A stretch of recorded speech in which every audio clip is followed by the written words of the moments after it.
Lord Mount baton ಇವರು ಸ್ವಾತಂತ್ರ್ಯವನ್ನು ನಮ್ಮ ಭಾರತಕ್ಕೆ ಹಸ್ತಾಂತರಿಸಿದ್ರು. ಆದರೆ ಅವರೇ ಭಾರತದ ಗವರ್ನರ್ ಜನರಲ್ ಆಗಿದ್ದರು. ಜವಾಹರ್ಲಾಲ್ ನೆಹರೂರವರು ಭಾರತದ ಪ್ರಧಾನಮಂತ್ರಿ ಆಗಿದ್ದರು. ನಮ್ಮ ಸಂವಿಧಾನ ರಚನೆ ಮಾಡಬೇಕಂತ ಒಂದು ಸಮಸ್ಯೆ ಆಗಿತ್ತು ನಮಗೆ. ಯಾಕೆಂದರೆ ನಮ್ಮದೇ ಆದಂಥ ನಮ್ಮ ಭಾರತದ ಆಶೋತ್ತರಗಳು ಏನಿದೆ, ಭೌಗೋಳಿಕ ಸನ್ನಿವೇಶ ಏನಿದೆ, ಅದಕ್ಕೆ ಪೂರಕವಾದಂಥ ಒಂದು ಕಾನೂನು, ಒಂದು ಚೌಕಟ್ಟು ಇದು ಬೇಕಾಗಿತ್ತು. ಸೊ ಅದನ್ನು ರಚನೆ ಮಾಡೋದಕ್ಕೆ ಒಂದು ಸಂವಿಧಾನ ರಚನಾ ಸಭೆ ಡಾಕ್ಟರ್ ಬಾಬು ರಾಜೇಂದ್ರ ಪ್ರಸಾದ್ ಅವರ ಅಧ್ಯಕ್ಷತೆಯಲ್ಲಿ ಒಂದು ಸಂವಿಧಾನ ರಚನಾ ಸಭೆ ಸೇರಿದ್ರು. ಆ ಸಂವಿಧಾನ ರಚನಾ ಸಭೆ ಏನು ಮಾಡ್ತು, ಡಾಕ್ಟರ್ BR ಅಂಬೇಡ್ಕರ್ ಅವರ ಅಧ್ಯಕ್ಷತೆಯಲ್ಲಿ ಒಂದು ಸಂವಿಧಾನ ಕರಡು ಸಮಿತಿಯನ್ನು ರಚನೆ ಮಾಡ್ತು.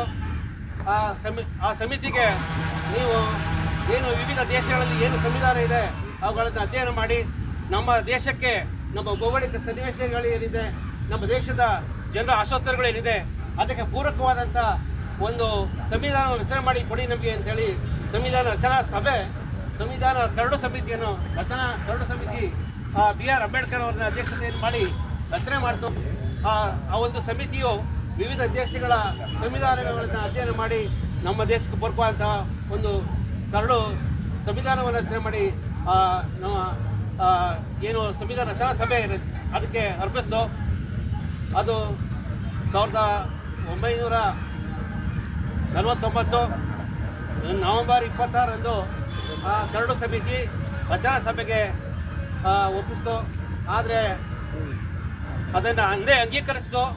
ಆದರೆ ಅದನ್ನು ವಿದ್ಯುಕ್ತವಾಗಿ ಜಾರಿಗೆ ಬಂದದ್ದು 1950 ಜನವರಿ 26ರಂದು.